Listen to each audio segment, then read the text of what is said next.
Welcome to Unholy Inquiry, where each tale leads you deeper into a labyrinth of mystery waiting to be uncovered.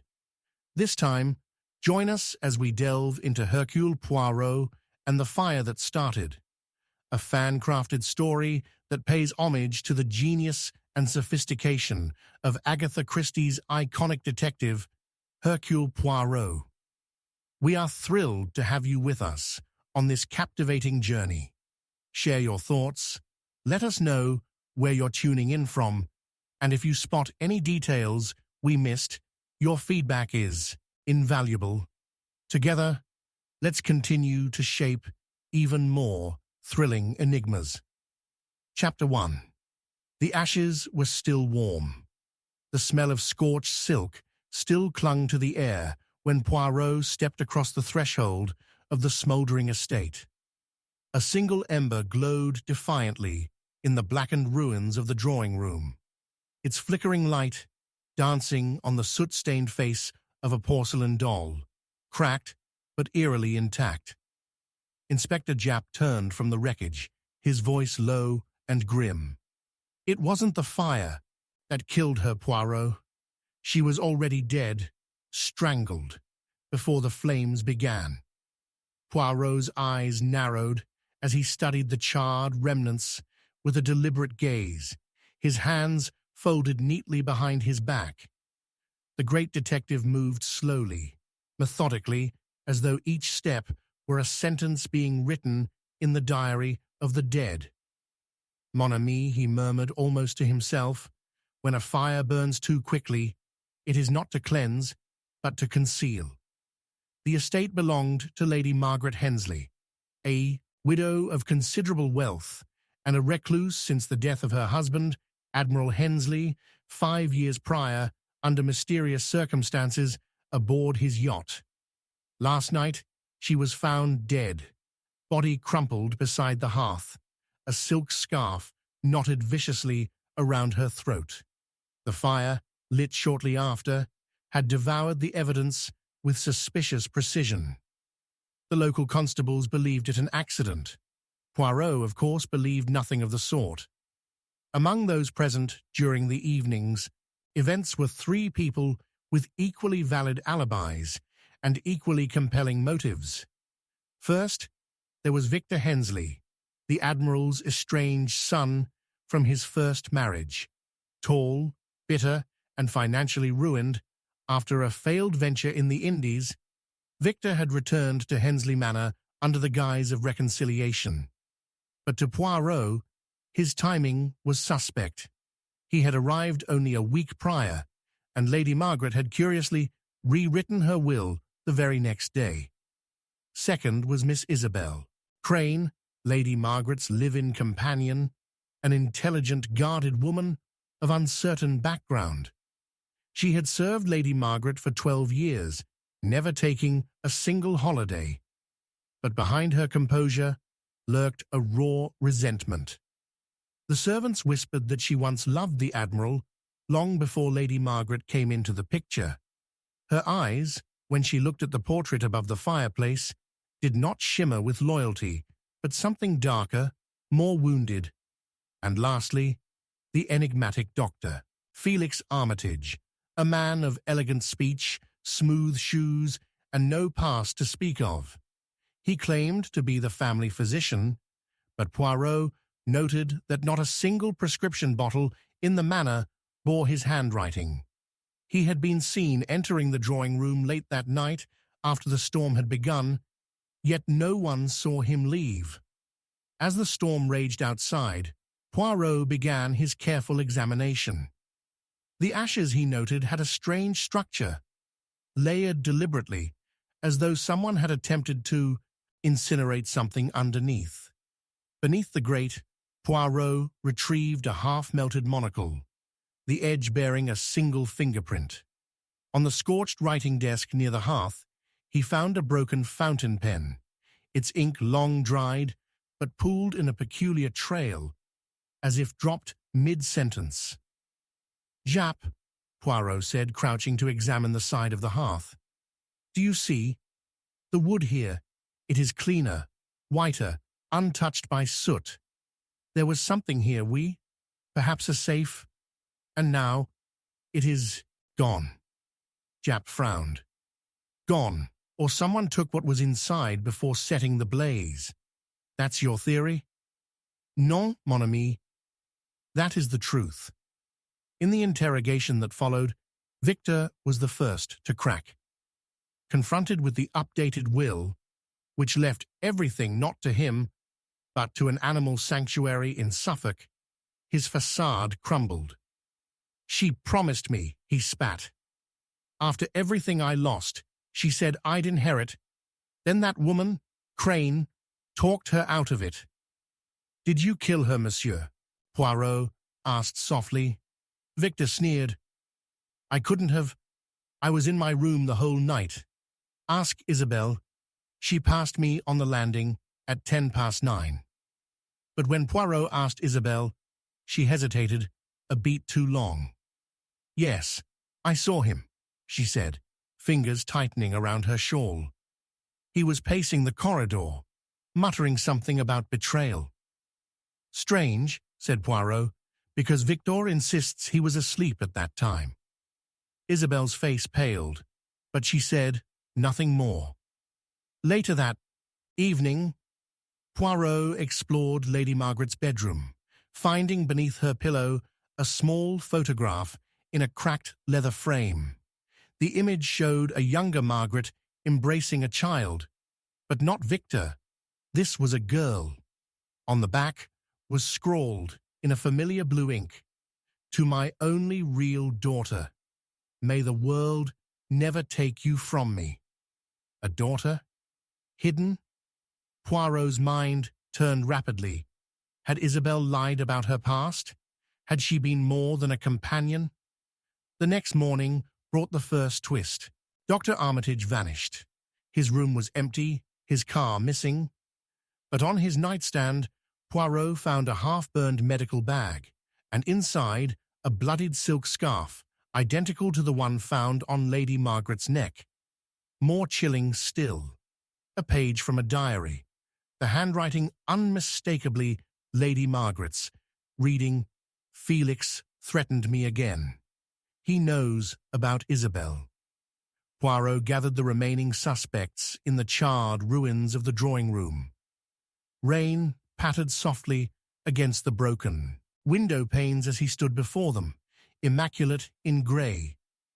"Mes amis," he began, "we are gathered here not simply to discuss a tragedy, but a performance, a play with 3 acts, and I, Poirot, shall now direct the final scene." He turned to Isabelle. "You are not who you pretend to be, mademoiselle. You are not simply a companion. You are Lady Margaret's daughter, born from her brief affair before her marriage to the Admiral. She hid you, yes, to protect you from scandal, but she kept you close. She cherished you, and you resented it." Isabelle's hands trembled. "I loved her." "No," Poirot said gently. "You hated her for the shame she kept hidden. You felt imprisoned. And when she announced she would leave everything to charity, you snapped." Isabelle collapsed into a chair, silent. "But you did not kill her," Poirot continued. "No, that act belongs to another." He turned to the empty chair, once occupied by Dr. Armitage. "The doctor is not a doctor at all. His real name is Felix Mordain. He is a conman, a seducer. He had discovered Lady Margaret's secret and used it to extort her. When she refused to pay again, he strangled her. He staged the fire to destroy the diary. But he did not count on her hiding a second copy in her room." Poirot raised the scorched diary he had found under the mattress earlier that day. The pages, miraculously intact, named Felix not only as the blackmailer, but as the Admiral's illegitimate son, another hidden child. The second twist had landed. Victor was not the only heir. The final blow came in the form of betrayal. It was Jap who had unknowingly let Felix escape. A forged note on police letterhead had granted Felix permission to retrieve medical instruments from his car. The signature matched Jap's own, but it was a clever forgery, done by someone who had seen him sign dozens of reports. Poirot turned to Victor. "You assisted Felix. Not in the murder, but the cover-up. You saw an opportunity to rid yourself of suspicion by shifting blame. You forged that note." Victor paled. I didn't mean to help a killer. I just thought if he left, it'd be over." But it was never over. Poirot's voice lowered, heavy with solemnity. 3 children, 1 legitimate, 1 hidden, 1 a bastard, all bound by the sins of their parents, their greed, and the fire of buried truths. The estate was left in ruin. Isabel was arrested, not for the murder, but for conspiracy. Victor, for obstruction. Felix Mordain was captured within days, attempting to flee aboard a ship from Dover. And Poirot, watching the last of the embers fade beneath a rain-dark sky, whispered, "The fire, Hastings. It reveals as much as it destroys. Beneath every ash, there is always something that refuses to burn. The truth, mon ami, it always survives." He turned away, his reflection shimmering in a broken pane of soot-streaked glass. And behind him, the ashes were, still warm. Chapter 2. A whisper beneath the smoke. The walls still wept, damp from rain and grief. The plaster curled at the corners, like old parchment, trying to erase its memories. At the center of the ruins, a little girl's voice echoed faintly through the scorched halls. No one else heard it, only Poirot. A single, chilling whisper. He said the fire would make it all go away. The voice was not there when he turned, of course. Only smoke. Always the smoke. Poirot stood in the middle of the blackened nursery, his gloved hand resting lightly on the half-melted frame of a child's cot. A burnt toy rabbit lay at his feet, one glass eye staring upward. A slow pan of the room would show the blistered walls, the half-collapsed ceiling, and a mobile above the cot, its tin stars still twisting gently as though stirred by a breath that had long since departed. "The truth," Poirot murmured, "it lingers. Even in ashes, it whispers." Lady Margaret's murder had fractured the fragile bones of Hensley Manor, but Poirot knew something deeper was festering beneath. A fire designed to silence had instead begun to speak. For the second time, Poirot returned to the estate, not at the invitation of the police, but of the child. Figuratively, of course, there was no child listed in the Hensley family registry. No birth, no photograph, no name. And yet, that voice in the nursery, too precise to be invention, had led him to this forgotten wing. Beneath the warped floorboard, he found something no one else had, a child's locket, sealed with wax.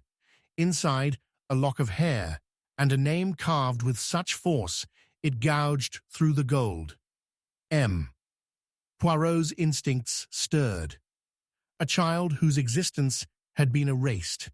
A fire that devoured only select portions of the estate. Secrets wrapped in smoke, waiting to be unwrapped. There were truths here no will could control. 3 days had passed since the murder of Lady Margaret. In that time, Dr. Felix Mordain had been arrested. Isabel Crane remained in custody. Victor, despite being released, had not left town. Yet Poirot remained unconvinced. "No, this crime, it is layered. The killer hides not in flame, but in shadow.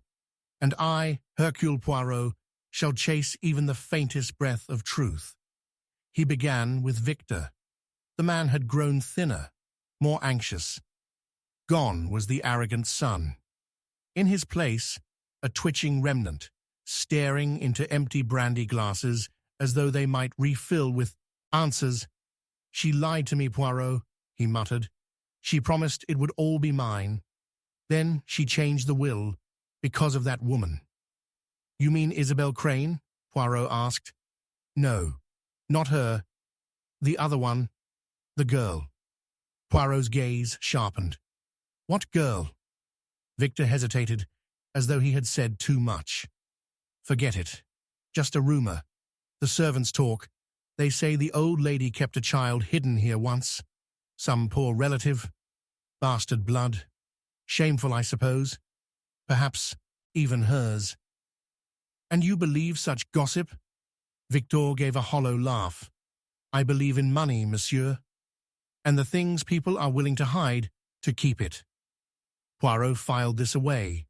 A hidden child. A motive buried deeper than inheritance. He turned next to Isabel, who had grown colder in her cell, her hands always wringing, eyes dry as winter frost. "You loved her, mademoiselle," Poirot said gently, "yet you helped cover her death. Why?" She stared through him. "Because Margaret had secrets. I kept them safe. I owed her that much." "You speak as though she were a saint."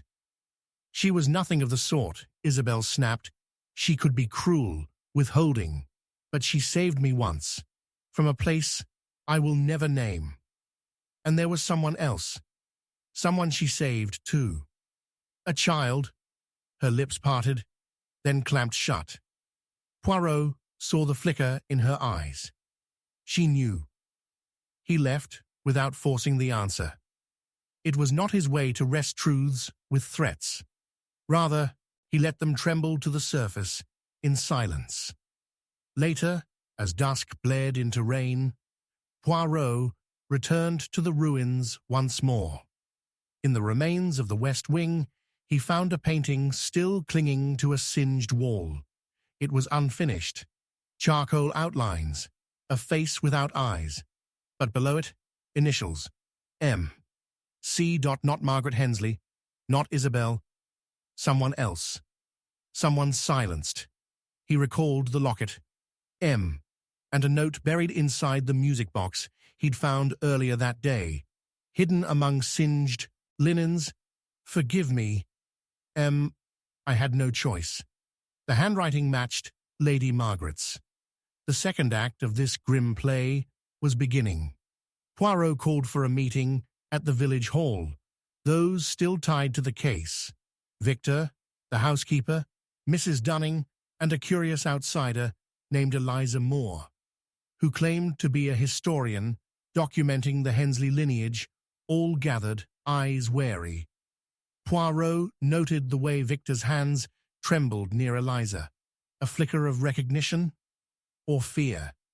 Eliza, poised and well-spoken, offered smiles that didn't reach her eyes. "I study aristocratic bloodlines," she said, "especially those with discrepancies. The Hensleys are rich with legend. There was once talk of an illegitimate daughter, born during the Admiral's long voyage to South Africa. The child vanished naturally, no records, no grave." "And why does this interest you, madam?" Poirot asked, sipping tea. "Because I am that child's daughter." The room froze. Victor knocked over his chair. Mrs. Dunning crossed herself. Poirot said nothing. He had suspected as much from the first moment he saw Eliza. Her resemblance to the young Lady Margaret in the charred portrait was uncanny, not exact, but haunting. "You have proof?" Poirot asked softly. She slid an envelope across the table.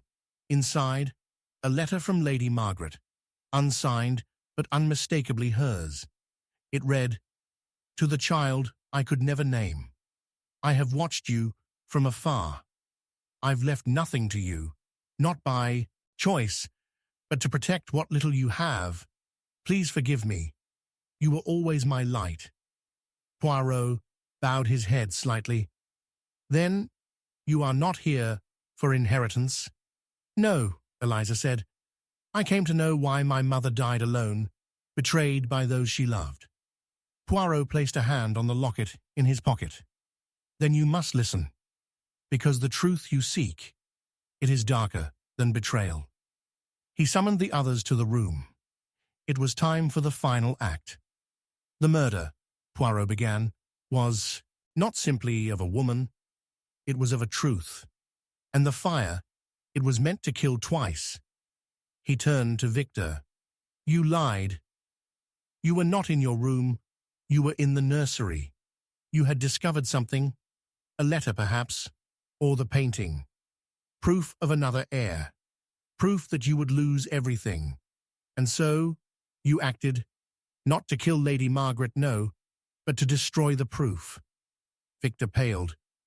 I didn't kill her. I just wanted to scare her. The scarf. The fire. I didn't. No, she was already dead. Poirot nodded. Because she was not killed by your hand. The scarf was planted to confuse. The fire, your work, only muddied the truth. No, the real killer acted before you. Someone who stood in the shadows and saw everything. He turned slowly to the housekeeper. Mrs. Dunning dropped her teacup. You have been in this house for 30 years, madame, Poirot said gently. You knew every birth, every death, every secret. You were the midwife when Lady Margaret gave birth to a daughter. And you were the one who promised to keep that child hidden. You hated her for it. No. You raised your own children in poverty while watching Lady Margaret shelter a lie in velvet and silk. And when Eliza returned, a stranger bearing the face you tried to forget, you snapped. You killed Margaret with her own scarf in that very nursery where the lie began. Mrs. Dunning's hands shook, her lips curled. She took everything from me. My youth, my silence. And then she welcomed the girl back like a saint. Poirot stepped closer. And you silenced her. But it was not enough, was it? The fire did not burn away the truth. It only lit the way. The room was silent, but for the ticking of the grandfather clock, untouched by flame. Mrs. Dunning was arrested. Victor was charged with obstruction. And Eliza, with shaking hands, lit a candle at the ruined hearth, where her mother's voice still whispered. Poirot stood beside her. She feared the scandal, Eliza said quietly, but I would rather have lived as her shame than as her ghost. Poirot said nothing for a long moment. Then, in a voice soft with melancholy, he replied, In the smoke of lies, mademoiselle, the whisper of truth always finds its way through. It may take years, even lifetimes, but in the end, it speaks. And in that whisper beneath the smoke, the past exhaled one final time and was heard. Chapter 3. The Man Who Didn't Scream. He sat there perfectly still, as if the smoke curling from the scorched curtains belonged to another world. The fire crackled in the next room, and the air reeked of varnish and blood, but he didn't scream. Not when the lights went out, not when the body hit the floor, not when Lady Margaret's cane snapped beneath the weight of death. He just watched it all, unmoving, his eyes too dry, too calm. Poirot's first words upon entering the smoking parlour were not to the constables, but to the silent man seated in the wing-back chair. It is unnatural, Poirot murmured, voice almost reverent, how quiet a guilty conscience can be.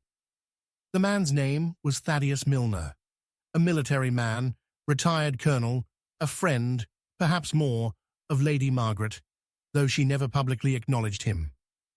He had arrived in Hensley Manor that morning, uninvited, claiming to check on her welfare after the fire. But he had already been seen there 2 days earlier by a maid now mysteriously dismissed. When Lady Margaret's body was discovered, Colonel Milner had been sitting alone by the parlour window, hands folded neatly in his lap. The broken glass on the floor, The overturned vase, the heavy smell of turpentine, none of it disturbed him. His pulse was steady, his eyes didn't flicker. Poirot knew at once. This was no ordinary bystander. "Tell me, Colonel," he said later, in a low and unhurried tone, "why is it that, when death visited so rudely, you did not so much as rise from your chair?" "I've seen war," Milner replied. "Screaming doesn't change the outcome." "No," said Poirot gently, "but it is the most human of reactions, is it not?" The Colonel's answer was silence. In that silence, Poirot heard more than words. 3 suspects quickly emerged. Thaddeus Milner, stoic to the point of absurdity, was the first. A man with a military past, a distant connection to Lady Margaret, and eyes that darted only when unobserved. Then there was Miss Tabitha Glenrose, Lady Margaret's financial advisor, a woman who wore severe suits, measured her smiles with precision, and had recently lost access to managing the estate's rather complicated trusts. Lastly, Mr. Giles Haven, the estate's groundskeeper, who had once been arrested for arson in his youth, a fact buried deep but not beyond Poirot's reach. He had a key to every room and a violent temper, stoked by years of quiet service and quiet insults. Each of them had motive. Each of them had lied. Act 1, the chaos, had begun not with fire, but with silence. Lady Margaret had written a letter. Poirot found its remnants in the ashes beside her desk. It had been torn into 4 pieces, only 2 of which remained, protected by the edge of a ceramic plate. The message read, "He knows about him," he said, and then it ended. The handwriting was trembling, the ink blotched, as if she had tried to write it quickly, perhaps in fear. Poirot studied the fragments under lamplight. "There is always more to what is missing," he said to himself. "What is torn away speaks the loudest." He turned his attention to Miss Glenrose. She met him in the solarium, the glass overhead streaked with rain, casting faint shadows like prison bars. She offered tea. Poirot declined. Instead, he watched her fingers. Too still, too prepared. Lady Margaret had discussed changes to the trust, had she not? Poirot asked. "She had ideas," Glenrose replied carefully. "Ah, madame," Poirot smiled. "But were they ideas that frightened you?" She stiffened. "I do not frighten easily, Monsieur Poirot." "Of course not. But money, it can do what fear cannot. It can make the most rational of minds irrational, no?" She met his eyes with a touch too much defiance. "You're implying something criminal." "Non," Poirot said, rising. "Not yet."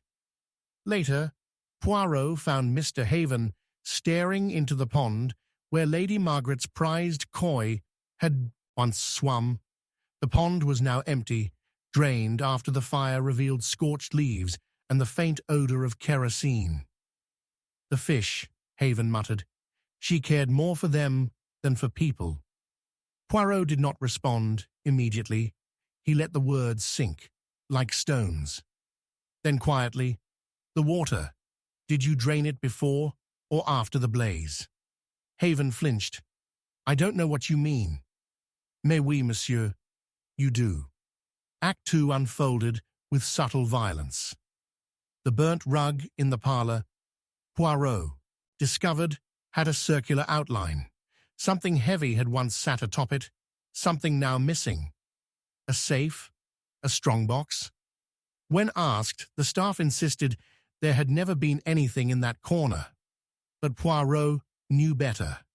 Dust lies, but it does not lie well. He returned to Colonel Milner, this time alone. "The safe," Poirot said plainly, "was yours." Milner's face did not change. "I have no idea what you're talking about." You brought it from London. You kept it behind the armchair. You told Lady Margaret you would protect her secrets. Instead, you sealed them inside. And now, they're gone, Milner said quietly. No, said Poirot. Not gone. Moved. The Colonel's mouth twitched, almost a smile. You're clever. Non, I am meticulous. That night, Poirot uncovered the first twist. A hidden key lodged inside a book on the Admiral's naval history. Its spine had been re-stitched, an amateur's attempt to conceal the slit. Inside, a brass key, engraved with the initials L.M.H., Lady Margaret Hensley. Beneath that, a date, June 4th, 1906. That date meant something. It was not her birthday, not her wedding, but the birth of someone else. M, Poirot whispered. The child again. The second twist came when Poirot returned to the pond. Under the rocks, where the koi once hid, he found a bundle of cloth, heavy, wet, and reeking. Inside it, documents. Burnt, but not fully, a birth certificate. A name scrawled with shaking hands, Marguerite Elise Milner, born to Margaret Hensley, and Thaddeus Milner. Colonel Milner had a daughter he never claimed, a daughter Margaret kept hidden, and now she was dead, or so he thought. Act 3 began in the dining room. Poirot assembled them. Milner, Glenrose, Haven. Rain poured down the high windows. The fire had been relit, crackling behind him, casting long shadows. Mes amis, Poirot began, we speak of fire, of silence, of secrets. But this mystery, it is built on guilt, not guilt of murder, but guilt of forgetting love. He looked to Glenrose.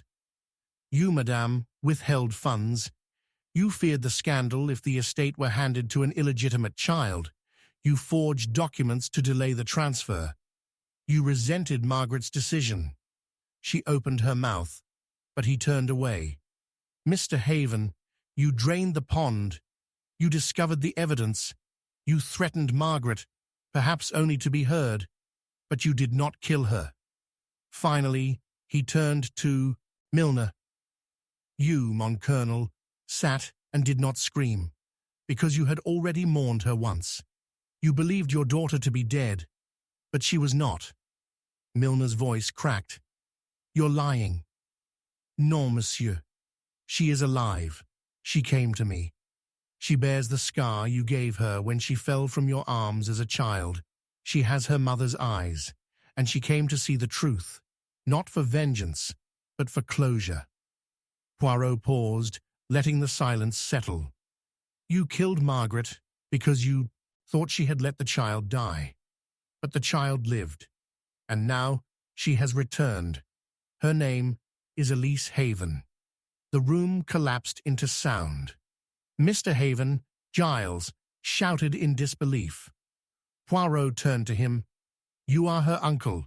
You helped raise her. Margaret paid you in secret, kept you close. But the truth was always one breath from burning. Colonel Milner wept without sound. The man who never screamed finally broke. Poirot walked outside as the rain lightened. Elise waited by the garden wall, staring up at the stars. She doesn't know what to do, Poirot said. She will, Poirot replied softly. She has survived this long. Inside, the house was quieter than it had been in years. Not peaceful, but settled. Poirot turned to the camera, to the viewer. There are men who scream when pain arrives, and there are those who do not. But silence, mes amis, is not always strength. Sometimes it is only the sound of a heart breaking so slowly it forgets how to cry, and behind him the fire burned lower, but not out. Chapter 4. Burnt but not broken. The flame had died, but the smell still lingered, acrid, insistent, like a ghost, clinging to the fabric of the house. The wallpaper in the east wing peeled like skin, the air dense with smoke that refused to leave even days after the fire was extinguished. And on the scorched wood beneath the shattered chandelier lay something that should not have survived, a velvet ribbon, crimson, folded delicately as if someone had placed it there after the flames. It bore no scorch mark, no dust, just one thing, a faint trace of perfume. Jasmine. Poirot bent down, his gloved hand hovering above it. "A fire destroys what is weak, mon ami," he whispered, "but sometimes it only reveals what is strong." The house, Hensley Manor, had become a carcass of secrets. The estate was dying in layers, first in whispers, then in smoke, now in silence. But Poirot had never believed in silence, not true silence. There were always tremors beneath. This morning, he received an anonymous letter. No return address. Inside, one sentence scrawled in ink that had smudged from wet fingers. "She is not gone." She watched it burn. It was unsigned, but in the corner, in faint pencil, the number 4 had been written. Deliberate, small, unmistakably placed as a signature of intent. It was the 4th message he'd received since the death of Lady Margaret. And none of them had lied yet. 3 new figures had emerged amid the ash. First, Madeline. Briar, Lady Margaret's estranged niece, returned to the estate just a day after the blaze. A failed stage actress whose inheritance had been revoked years ago due to inappropriate choices, in London, she wore grief like costume jewelry. Too precise, too gleaming. Her sobs were rehearsed, her timing impeccable. But Poirot noted one detail. When shown the remains of the nursery, she did not look to the crib, but to the fireplace, and her hand trembled not from sorrow, but memory. Then there was Reverend Osric Hale, the family's spiritual advisor, who arrived uninvited under the guise of offering comfort. His collar was stiff, his voice honeyed, his eyes far too quick to catalogue expressions. He had known Lady Margaret since her conversion to Catholicism, an event that baffled society at the time. Hale had written several letters in the months leading up to her death, insisting on confession. None were answered, and Poirot knew when a man of God insists upon confession, it is rarely for peace and often for leverage. Finally, there was Serena Dell, a young woman who claimed to be compiling a book on the Admiral's naval career. She had arrived a week before the fire and had supposedly left the night before it started, but the guest logs bore no checkout time, and her room, found unlocked days later, had a journal hidden beneath the floorboard, its pages blank, except for one, a sketch of the house, not from the front, but from the view of the cliff's edge behind it, drawn in black ink, with one window circled in red. The nursery. Poirot, walking the edges of the estate's ruins as the storm rolled in, could almost feel the breath of the dead in the wind. Each suspect carried fire inside them, and yet none bore the mark of ash. That, in itself, was unnatural. He began again with Madeline. They spoke in the garden, where scorched roses refused to bloom. She was dressed in mourning black, her hat too wide, her eyes hidden. Poirot watched the way her fingers toyed with a gold chain beneath her blouse. "You left your aunt's life rather dramatically," he said softly. "She cast me out," Madeline replied. "Said my choices embarrassed her. I loved someone she didn't approve of. That's not a crime." "Non," Poirot agreed. "But rage, that is." Her smile faltered. "I didn't come back for money." "No, you came back for something far more dangerous." He leaned forward. "Closure." She said nothing, but Poirot had seen the truth land. He moved to Reverend Hale. They met in the chapel Lady Margaret had built in 1938, now reeking of mildew. The crucifix had blackened with smoke. "You visited often, yes?" Poirot asked. "I was her shepherd," Hale replied, voice thick with sanctimony. "Strange, then," Poirot said, "that she barred you from entering the house the week before her death." Hale's knuckles whitened. She was confused, frightened. Frightened of what? He hesitated. Of the past, of her sins. Poirot nodded. "And you? Were you frightened too?" "I have nothing to hide." "Mais oui," Poirot smiled. "That is often what people say when they are hiding the most." Later, Poirot visited Serena. She opened her door with surprise that seemed too perfect. "You left the night of the fire." "I did. I had a train to catch." "And yet," Poirot said, holding up her sketch, "you left this." Her eyes darted to the page. I was drawing, you circled a room in red.y. I just liked the shape of it." "You are an artist of architecture?" "No." Poirot paused. "Then why was your sketch folded into 4 equal parts and tucked beneath the floorboard?" Serena went silent. The clues were unraveling. Poirot returned to the house. The velvet ribbon, the locket, the partially burned photograph in the attic. A child, held by Margaret, with someone else's hand, reaching from the edge of frame. Someone cut out. Poirot magnified the image. A small tattoo, numbers, coordinates. He looked at the scarf again. Jasmine, a signature scent. Suddenly, he remembered something Madeleine had said. She always told me the sea forgives.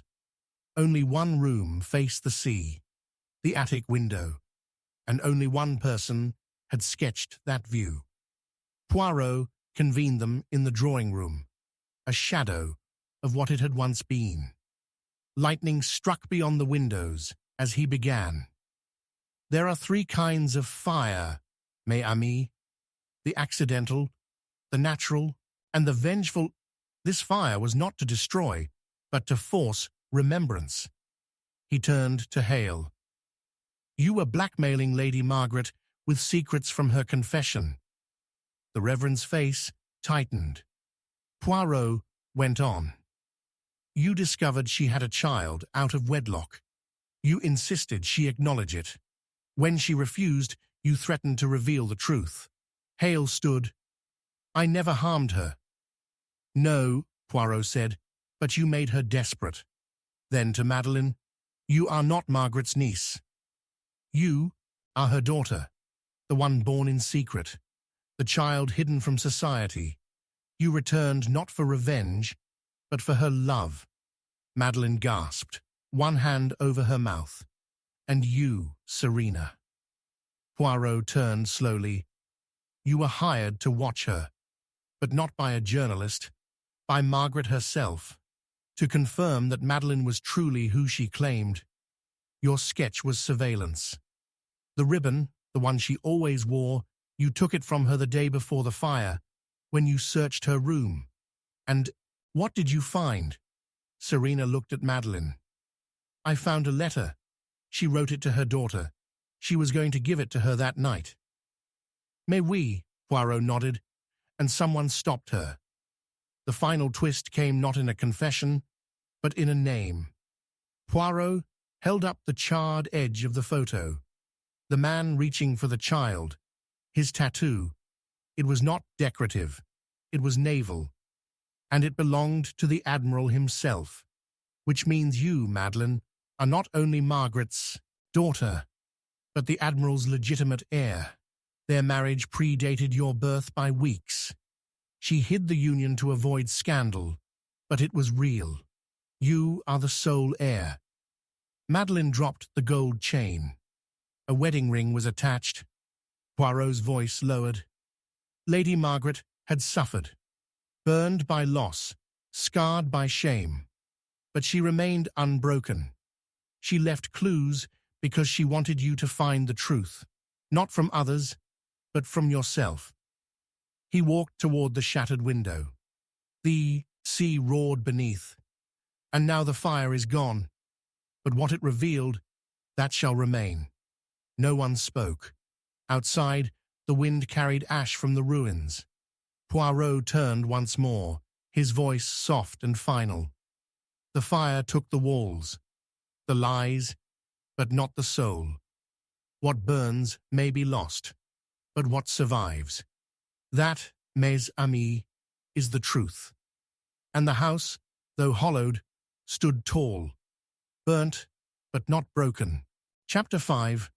The button in the fireplace. The crack of glass underfoot echoed too loudly in the silence. Poirot paused, tilting his head, as the old hearth exhaled its final breath of smoke, a soft sigh that stirred a blackened fragment of lace in the ashes. He bent low. There, glinting in the scorched heart of the fireplace, lay a single brass button, round, heavy, dull with soot. Its surface was cracked, as if it had been crushed under something or someone. He did not touch it at once. Instead, he stared at it as if it were an eye, unblinking, watching even from beyond the grave. "Ah," he whispered, "it is always the smallest detail, the button that no one missed until it was too late." It had been 5 days since the fire that devoured the east wing of Hensley Manor. 5 days since Lady Margaret's strangled body was found among half-burnt letters, ruined paintings, and the scorched velvet of the nursery. And yet, it was only now, 5 days later, that the hearth was cool enough to reveal its secrets. Japp had dismissed it. "Just soot and ashes," he'd said, waving off the debris. But Poirot had insisted, because fire, for all its appetite, does not eat without leaving crumbs. And now he had found one. The button was military, of course. Poirot knew the insignia at once.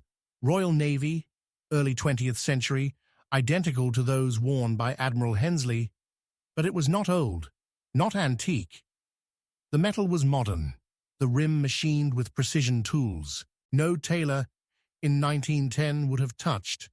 Someone had worn it recently. Someone had dropped it in haste, or torn it in violence. Poirot took the evidence with him, placing it in a velvet pouch.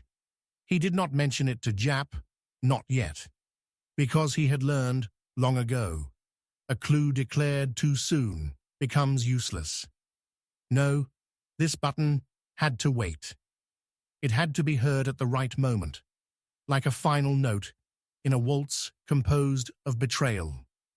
The suspects had grown fewer, but the shadows around them only deepened. Giles Haven, the brooding groundskeeper, had become strangely silent, his hands perpetually stained with oil and ash. Madeline, revealed as Margaret's hidden daughter, had now claimed a wing of the house as her own, refusing interviews but not refusing the jewelry her mother left behind.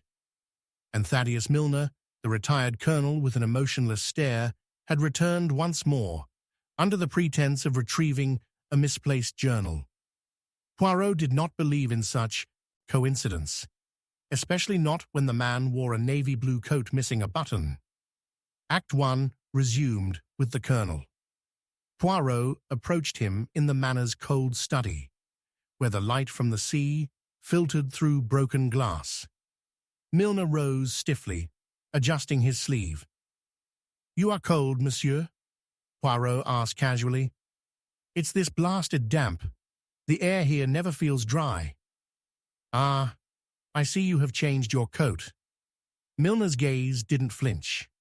The other one was singed. "Yes," Poirot said smoothly. "And missing a button, no?" A pause. "Didn't notice." Poirot let it go, not because the answer satisfied him, but because the lie was more useful when it lingered. That evening, he visited Madeleine. She sat before the fire in a chair that once belonged to her mother.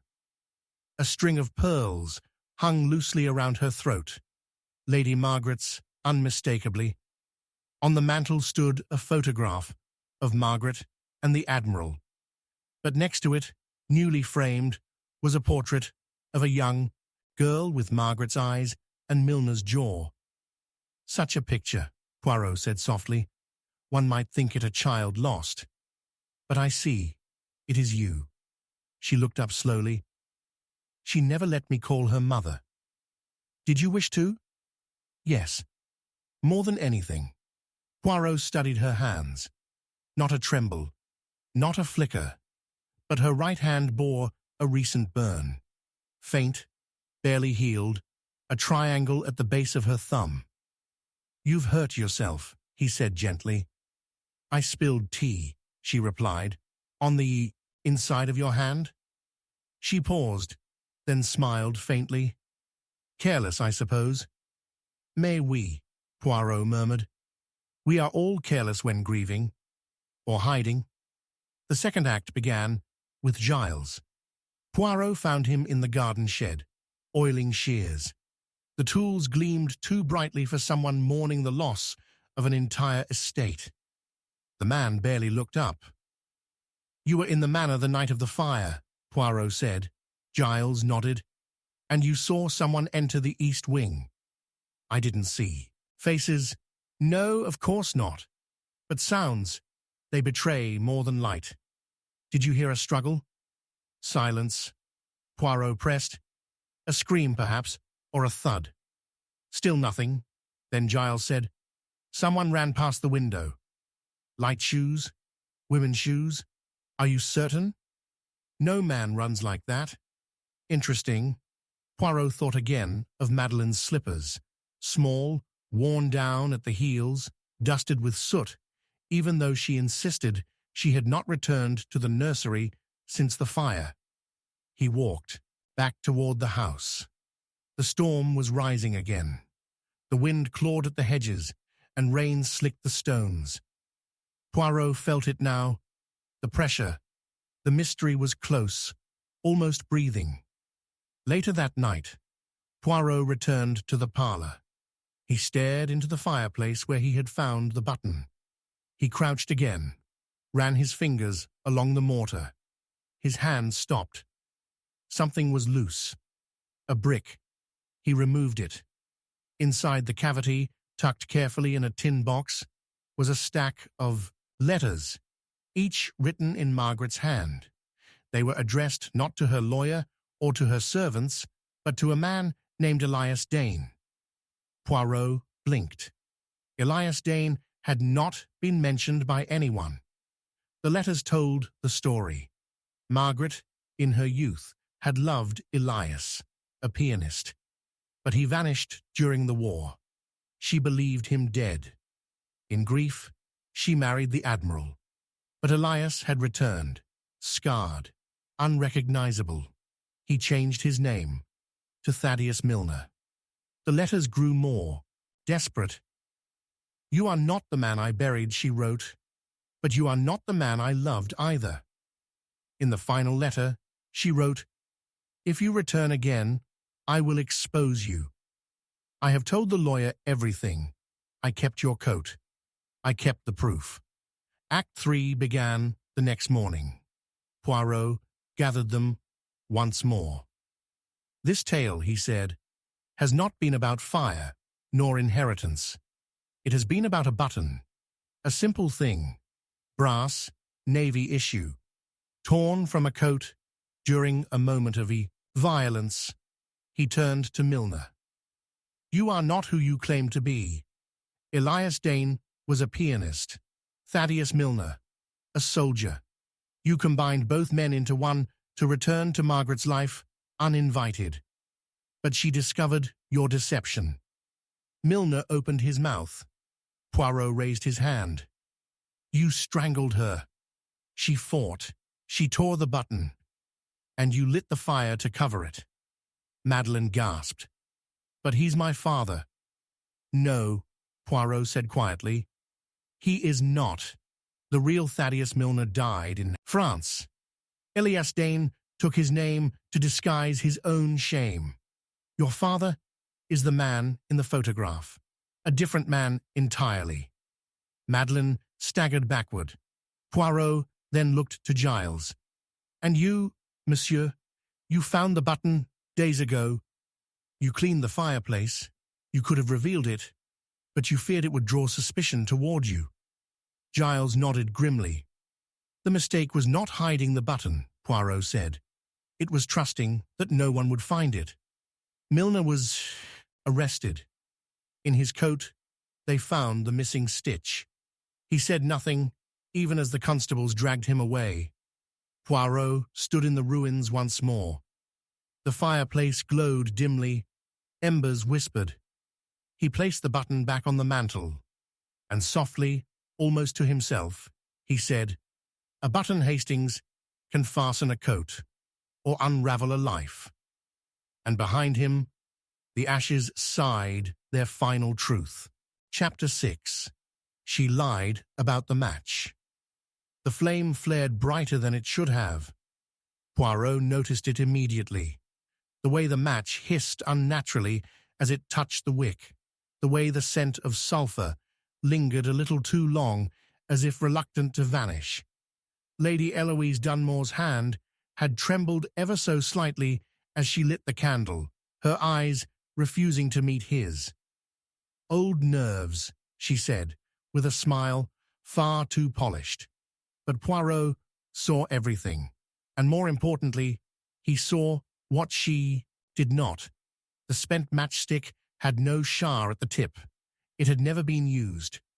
She had struck a different one, earlier, lied about it, and in a house built on fire and lies, such a small deception was never meaningless.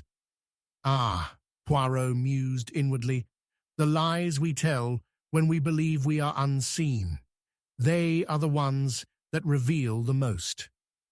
A week had passed since the blaze devoured the east wing of Hensley Manor, yet the air remained thick with ash and secrets.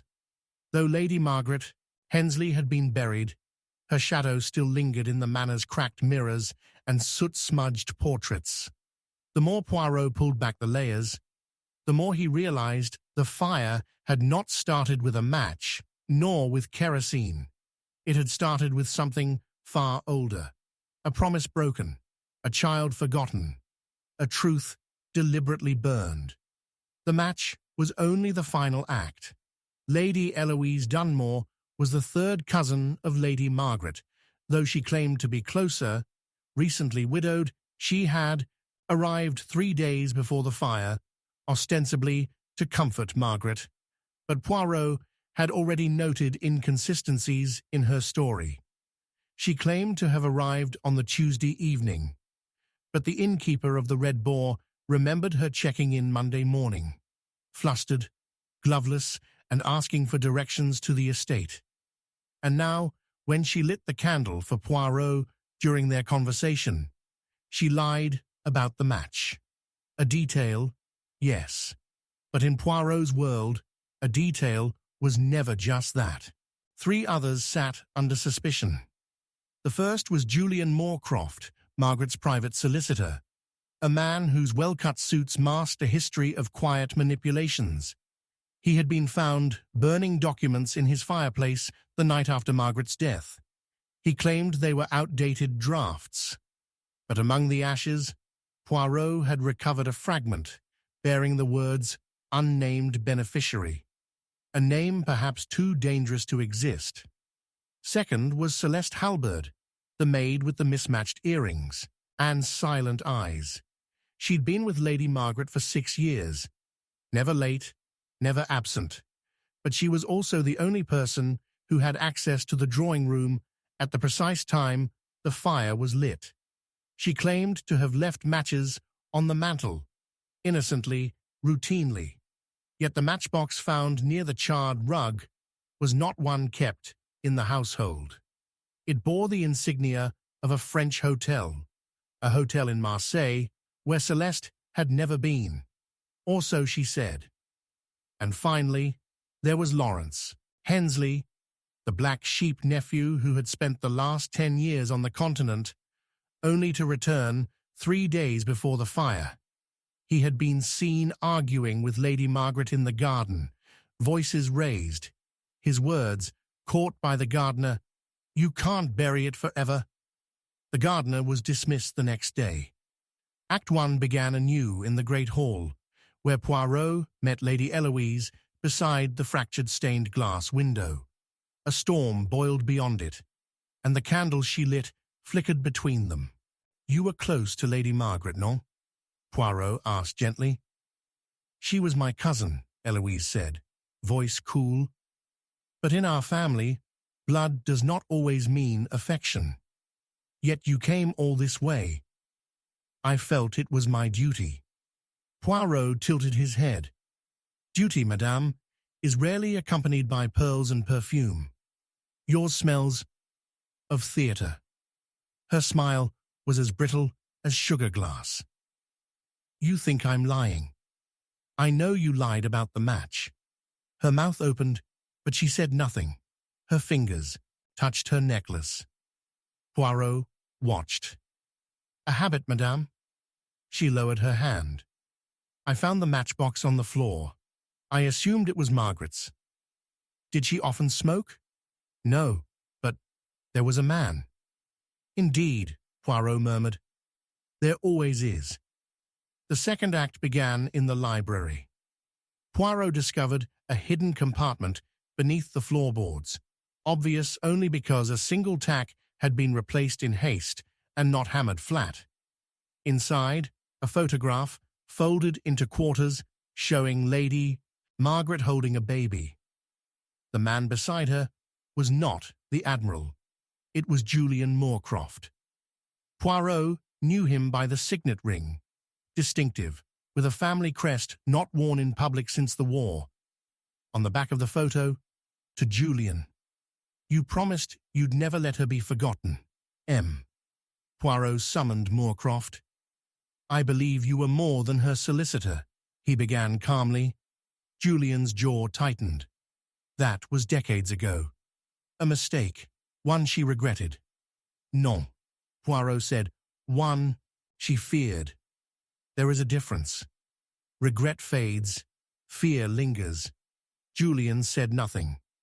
"You wrote her will, and yet the final version is missing. Convenient? Thieves took the safe. You know that." "Thieves, yes," Poirot said.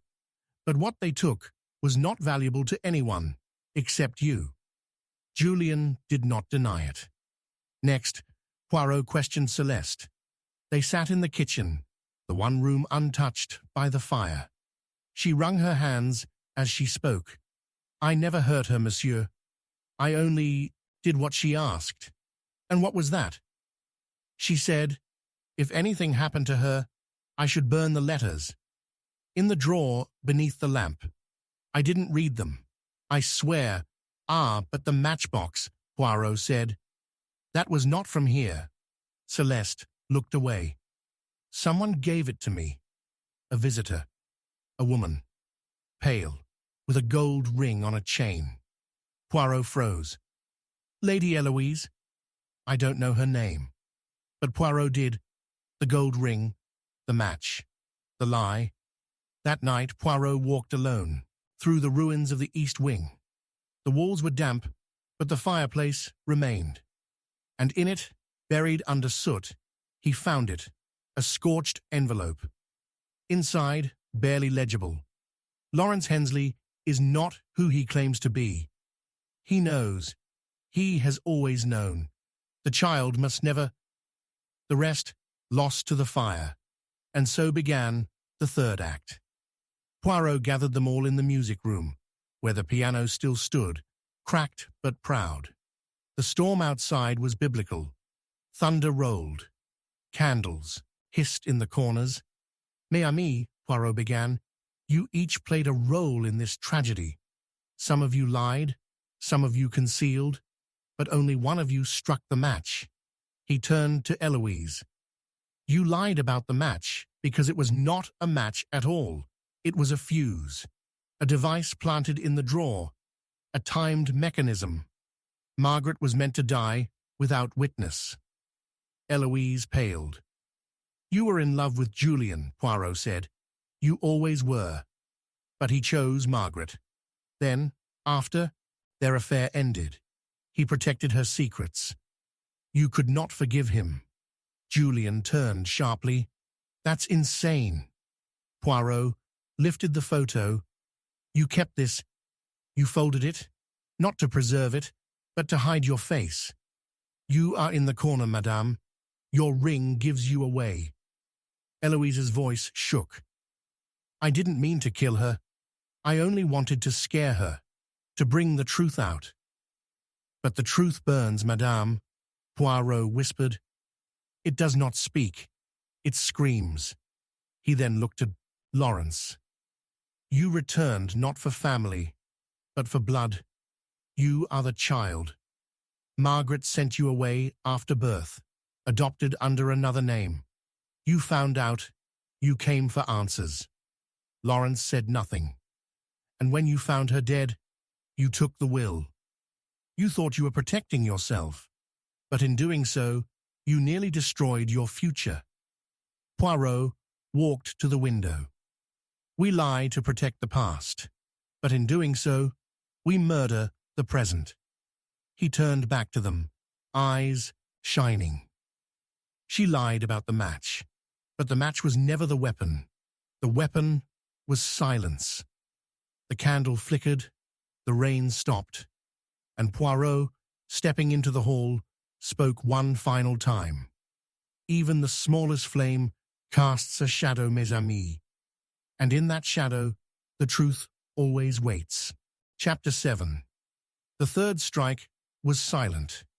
The grandfather clock in the west corridor always chimed 3 times at midnight. Always, loud, clear, unmissable. But that night, as the wind howled through the broken teeth of Hensley Manor's shattered windows, it struck only twice. Then, silence. No third chime. Not a malfunction. Not a delay. An absence, like a breath withheld before the scream.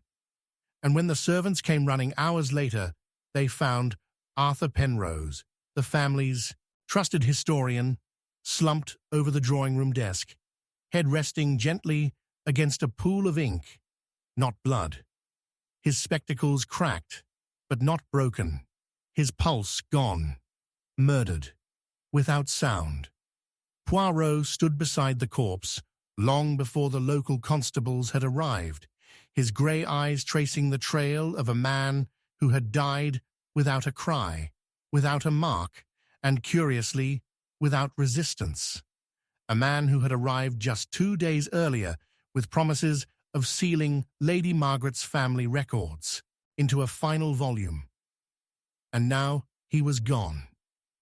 To silence a historian, Poirot muttered, is to rewrite the story. And someone here, they have written over the truth in ink most black. Penrose had been found with 3 objects on his person, none of which belonged to him. A half-burnt note tucked inside his sleeve, a brass skeleton key marked with a strange crest, and a single white glove left inside his coat pocket, embroidered with the initial S. Poirot examined each carefully, committing to memory not just what was present, but what was not. His notebook, missing. His fountain pen, replaced with one that had run dry. The inkwell before him had spilled, yet the paper beneath it remained dry. All this in a locked room where the only window had been nailed shut long ago. It was a stage, a performance. Act 1 began as it always did, with disruption. The house, still bearing scars of Lady Margaret's fiery demise, was now thick with paranoia. The death of Penrose was not simply another tragedy, it was a message. But to whom? 3 new suspects emerged from the smoke and shadow. First, was Sebastian Vale, the estate's steward, a fastidious man of 60 with an eye for records and an aversion to confrontation. He had served the Hensley family since before the war, and Penrose's sudden arrival had visibly unsettled him. Amateurs digging up bones, he'd grumbled to Poirot 2 days earlier. They never bury them deep enough again. Second, Cassandra Vale, Sebastian's niece. A quiet, intense young woman with a pianist's fingers and a reputation for eavesdropping. She claimed she had been in the kitchen all night preparing inventory ledgers. Yet not a single staff member could confirm her presence. She wore gloves constantly, even indoors, and the embroidery on her left sleeve, a tiny S, matched the one found in Penrose's coat pocket. Third was Dr. Elias March, a coroner who had been visiting the countryside and just happened to arrive before Penrose's body had cooled. He examined the corpse swiftly, pronounced no trauma, and declared it natural causes.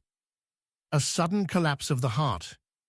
But Poirot had seen the man's trembling hands, the way he had glanced twice at the grandfather clock as if it too were lying. And later, Poirot would discover March was not registered in the area, nor anywhere else under that name. As Poirot moved deeper into the mystery, the clues began to contradict each other, deliberately he suspected. The matchbook in Penrose's room bore the name of a London club closed 5 years prior. A strand of hair on his collar did not match the man's own silver, but a deep auburn, like Cassandra's. And the brass key, when tested in every lock in the house, fit only one, a drawer inside Lady Margaret's writing desk, long sealed after her death. Inside the drawer, Poirot found a single object, an envelope addressed to AP, sealed with black wax. Inside, a letter, brittle with age. It read, "What you seek is buried with the third strike. Listen not to time, but to silence. There you will find the name." It was nonsense. Until it wasn't. Act 2 began with misdirection. Poirot took the letter to Cassandra and watched her carefully. Her face registered nothing. Her fingers did not twitch. But when he turned to leave, she said, "The third strike. That's what I heard." Poirot turned. "Pardon, mademoiselle." That night, at midnight, the clock, it chimed twice, then silence. "And how would you know if you were in the kitchen?" She paled. I stepped into the hall, just for a moment." Of course. Poirot walked away, knowing her lie had cracked, but not shattered. He turned to Dr. March. "The man died without violence, yet not of natural cause. Would you agree?" "I found no trauma," March insisted. "No signs of poisoning, no wounds." Poirot gestured to the cracked ink bottle. "And yet, monsieur, if a man spills ink while writing, does the ink not stain the paper?" March swallowed. "Perhaps the ink dried first." "Mais non," Poirot said softly. "The paper was beneath it, unstained. He did not spill it. Someone else did." That night Poirot returned to the grandfather clock. It had not chimed since the night of the murder. He opened its panel, tracing the mechanisms.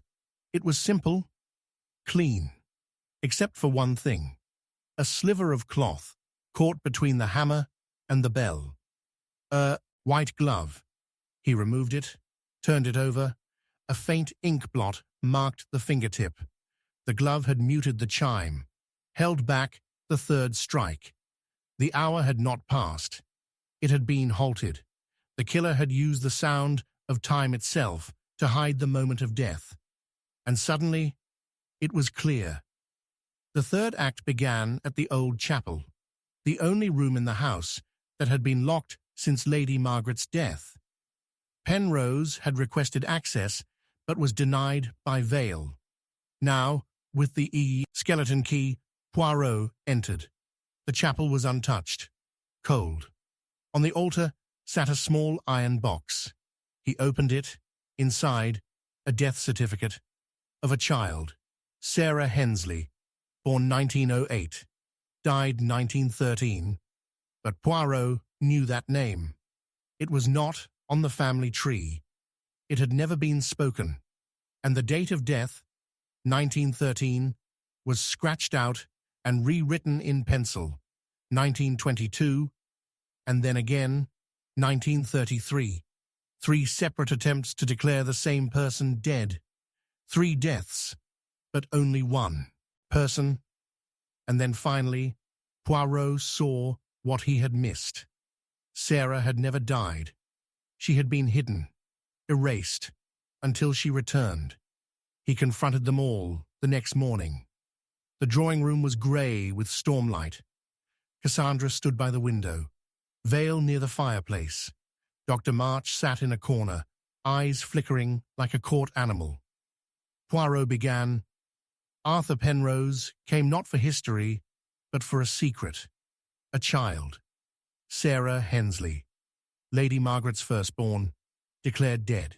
3 times, and each time erased again. But Sarah lived. She was sent away, hidden from shame. Poirot turned slowly. She returned. Under a new name. He looked at Cassandra. Your gloves, your silence, your lies, they were not guilt. They were fear. You are Sarah. Cassandra's voice cracked. I never meant to harm her. I just wanted to know. I wanted to see where I came from. You did not kill Penrose, Poirot said. He found the truth. He planned to reveal it, but someone else feared that truth. He turned to March. You, monsieur, are not a doctor.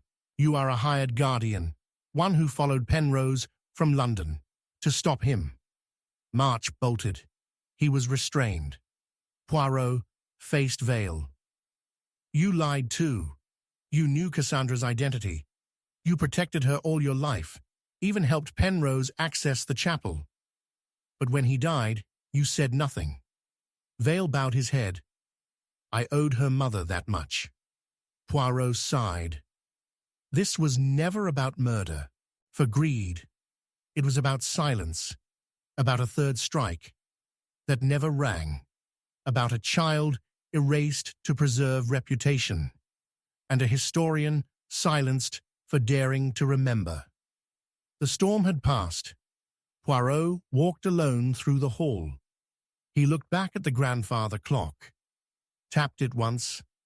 The bell rang, and softly he said, It is not always the sound that marks the crime. Sometimes it is the silence that screams loudest. Chapter 8.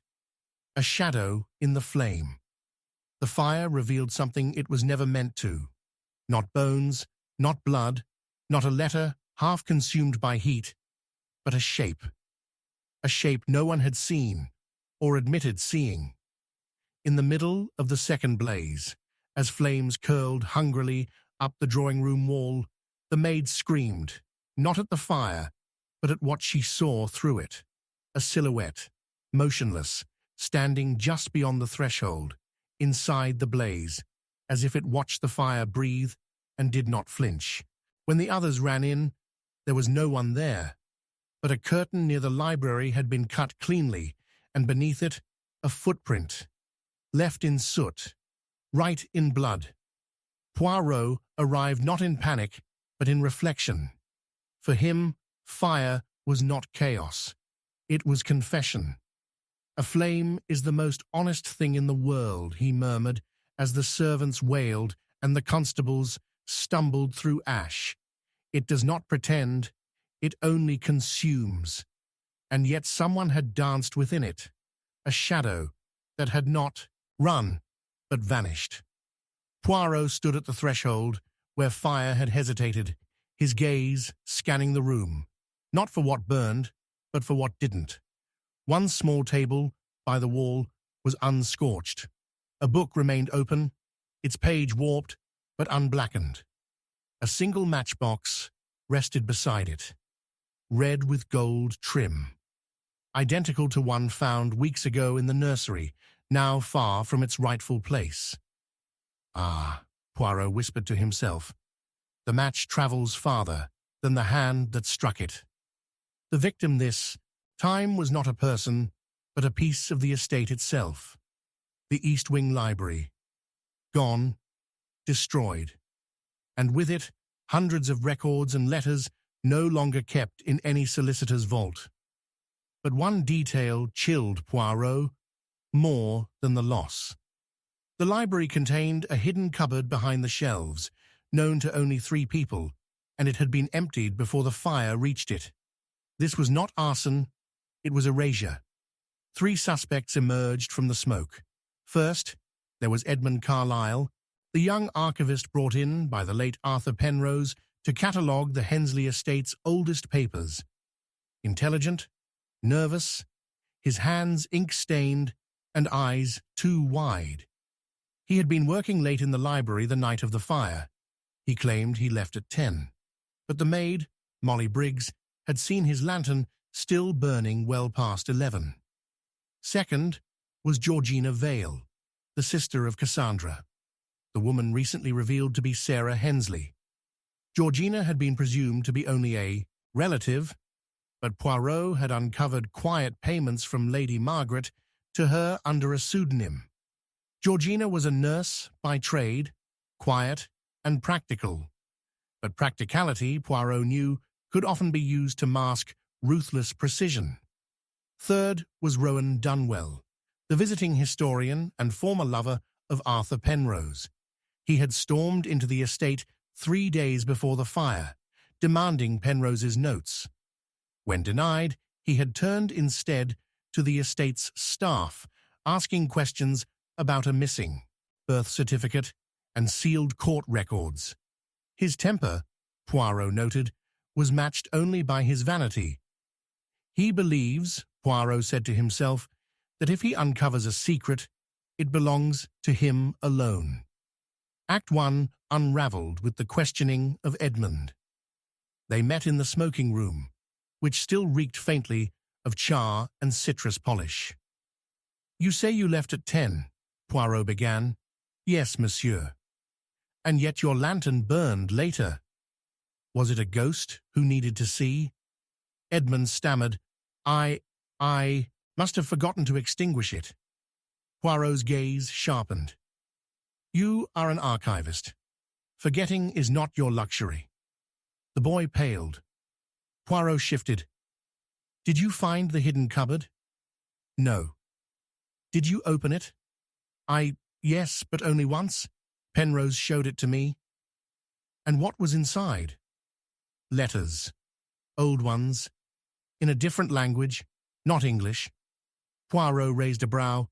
"Not English, but written by an English woman?" Edmund hesitated. "I didn't read them, I swear, but you burned them." "I didn't." "Non, but someone did." Poirot left him shaking. Next, Georgina. She was in the chapel, arranging fresh flowers where none had been placed in months.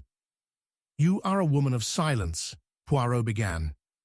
"That is a difficult thing to maintain when surrounded by screams." Georgina didn't look up. "I didn't start any fire, Monsieur Poirot, but you knew it would happen." She didn't respond. "You received a letter 2 days ago, anonymous. It warned you, no? Told you to remove what mattered." She turned. "I removed a photograph. That's all." Poirot nodded. "Photographs. They speak too loudly. Especially of children that were never supposed to be."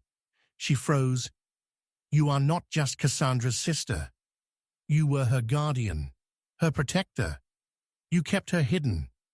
Helped Lady Margaret rewrite the family history. She asked me to.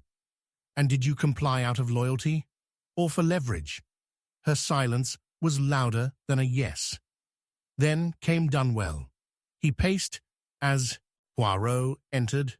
Puffing a cigar, he did not enjoy. "Tell me, monsieur," Poirot said smoothly, "why do you come chasing the past with such ferocity? Are you not afraid of being caught in it?" Dunwell grinned. "The past owes me. Penrose stole work from me, and Margaret paid him to do it. You believe you were wronged. I know I was. You shouted at the footman the night before the fire. Something about truth. What truth was so urgent it had to be screamed?" Dunwell exhaled smoke.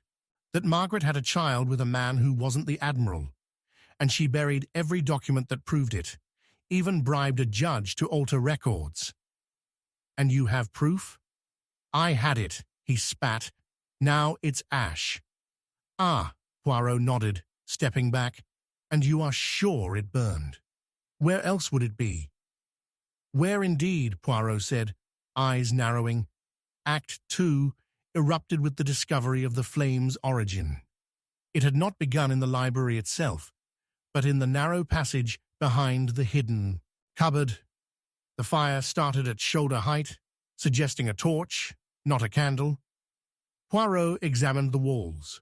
Soot climbed upward, but stopped just beneath a vent, and lodged inside that vent he found a tiny scrap of silk.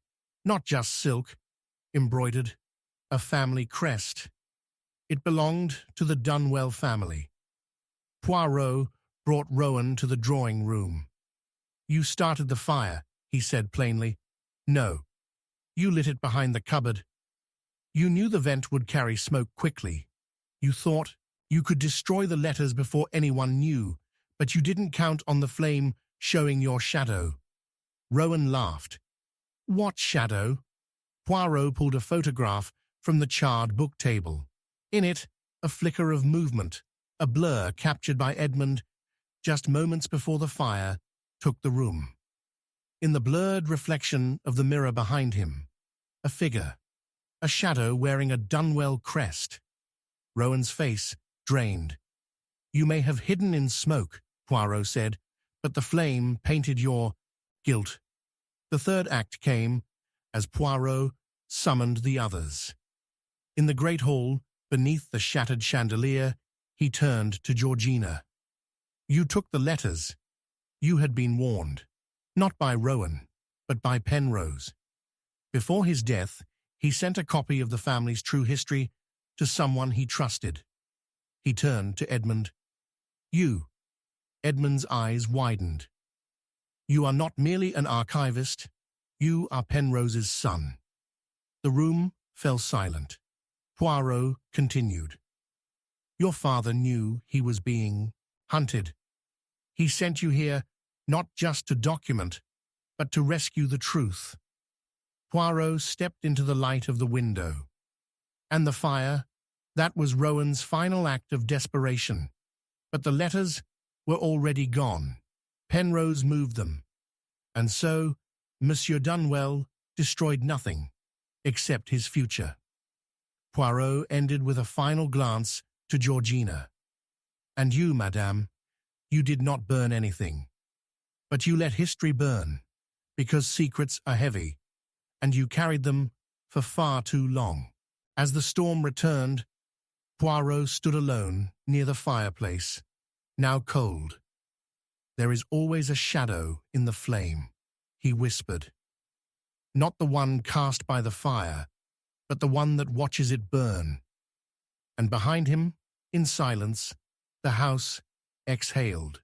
Chapter 9. The alibi that turned to smoke. The fire was already out when the scream came. Not the high, ragged scream of grief or shock, but something worse. A dry, choked sob that fought to stay buried. It came from the back of the house, just past the blackened remains of the library corridor. Poirot did not run toward the sound. He walked, slow and deliberate, like a man descending into a story he had already read, but now saw for the first time.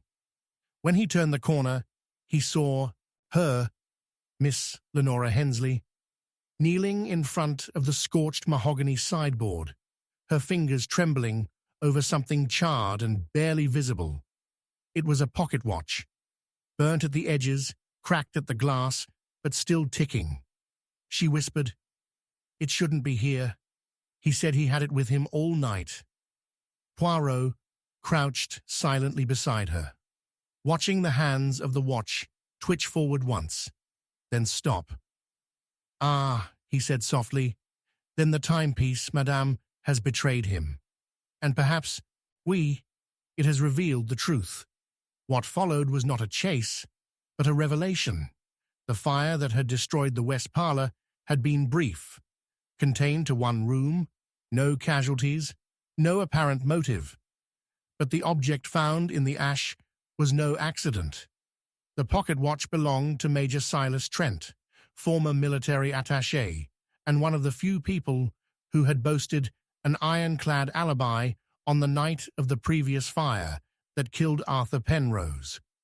He had been playing chess at the village inn until well past midnight, or so the tale went. 3 witnesses confirmed it. The innkeeper swore it, and the clock on the mantel had struck 12 precisely when Trent stood to leave, or so it seemed. But now, in the ash, lay the watch that Major Trent always claimed he carried. If the watch had been in the manor that night, then the man who claimed he had it on his person at the inn had lied. And suddenly, the foundation of an entire timeline turned to smoke. Act 1 began, earnest, with the summoning of Trent. He arrived with boots still dusted from the moors, a cigar clenched between his teeth, and the calm assurance of a man who believed himself untouchable. He nodded politely to Poirot, who did not return the courtesy. "You are well, monsieur?" Poirot asked with a tilt of the head. "Fit as a fiddle, though a touch weary of this place. Too much death in one house, eh?" Poirot nodded. "Oui, but it is not death that concerns me today. It is time." Trent's smile didn't falter. "Time? Yes, specifically, your watch." Trent's brow arched, but he kept his voice casual. "What about it?" Poirot slowly unwrapped the charred timepiece from its cloth and placed it on the table between them. The room stilled. Trent stared. "That's not mine." "No? No. Looks similar, but it's not." "Then perhaps you would be so kind as to produce yours." A pause. "I lost it about a week ago." "Ah, très curieux. One loses a watch and forgets, until another appears in the ruins." Trent said nothing. Poirot leaned forward, his voice low. "Monsieur, your alibi, this elegant strategic chess game at the inn, it depends on that watch. You said you left at the stroke of 12. But if your watch was here, then so were you." Trent rose sharply. "You're twisting things, Poirot." Poirot did not rise. "Non, monsieur. I do not twist. I observe." With Trent unsettled, Poirot turned his focus to 2 others who had been equally quick to confirm his whereabouts that night. First, there was the innkeeper, Harold Bloom, a man with a fondness for expensive spirits and debts he could not repay. Poirot found him behind the bar, polishing glasses he could not afford to break. "You remember Major Trent playing chess the night Penrose died?" "Of course. Regular as the moon, he is." "And he left at 12? "Just after." Poirot tilted his head. "Then he did not leave at 12? "I mean, near enough." "You own a watch, monsieur?" Bloom hesitated. "It was broken that night." Poirot smiled. "How convenient." The second was Mrs. Violetta Crest, a travelling performer who had taken lodging at the inn that week. She claimed to have seen Trent during the game, but Poirot noted something odd in her account. She had described the colour of his coat as navy. Poirot knew for a fact that Trent had only worn brown in recent weeks. A minor detail? Perhaps. But Poirot had never trusted minor details to remain minor. Act 2 spiraled deeper when Poirot discovered the source of the second fire. It had not started naturally, nor with candles or cigars. It had begun beneath the hearth itself, lit with slow-burning oil and packed cloth, the same signature as the previous fire, used to delay discovery and obscure the origin. But this time, something had gone wrong. A draught had drawn the flames faster, and the arsonist, perhaps unprepared, had fled in haste, leaving behind the watch. Poirot returned to the ruins, observing everything like the set of a play. Each scorch mark, a character. Each burn pattern, a motive. That was when he saw it. The faint impression of a boot print, half melted into the varnished floor. It was not large, not the print of a man like Trent. No. It was narrow, shallow. A woman's. The narrative shifted. He turned his attention to Lenora Hensley, the woman who had found the watch, and who, until now, had evaded suspicion. A painter. Widowed. Young. Quiet as shadow. She had claimed to be asleep in her quarters the night of both fires, but her room shared a ventilation shaft with the west parlor, and her gloves, always worn, had recently vanished. Poirot noticed that her left thumb bore a healing burn. "You knew," Poirot said softly as they stood in the remnants of her studio. "Knew what?" "That the watch was there. You weren't shocked. You were angry." She didn't answer. "You loved Penrose, secretly, quietly. He confided in you. He told you about Trent's betrayal. Still nothing. And when you found the records gone, the letters burned, you knew who had done it." Her voice was barely audible. "But I didn't kill him." "No," Poirot said gently. "You set the fire. But not to kill, to force the truth out." Tears welled in her eyes. "You wanted the lie to collapse." The third act arrived not with confession, but with timing. Poirot reconstructed the clock at the inn. He noticed the minute. Hand was loose, easy to shift. He tested it. It slid back 2 minutes with a single touch, enough to falsify time, enough to place a man at a game while he was slipping through the fog back to the manor. Poirot gathered them in the dining room. Smoke still lingered in the walls. Shadows crawled over the windows. "This," he began, "is the story of time. Not as we know it, as it was made to appear." He turned to Bloom. "You altered the clock." Bloom shook his head. "Oui, monsieur. You were paid, perhaps with coin, perhaps with silence, but you moved the time so Trent would appear innocent. To Violetta, you lied to protect him. You saw him, yes, but not that night. You remembered the coat wrong because it was from another evening. To Lenora, you lit the second fire. Out of desperation. You thought it would draw Trent out. You never meant for anything to burn. And finally, to Trent. You returned. Slipped through the back. Retrieved the letters Penrose had hidden. Burned them, but you did not see the watch slip from your coat." Trent sat motionless.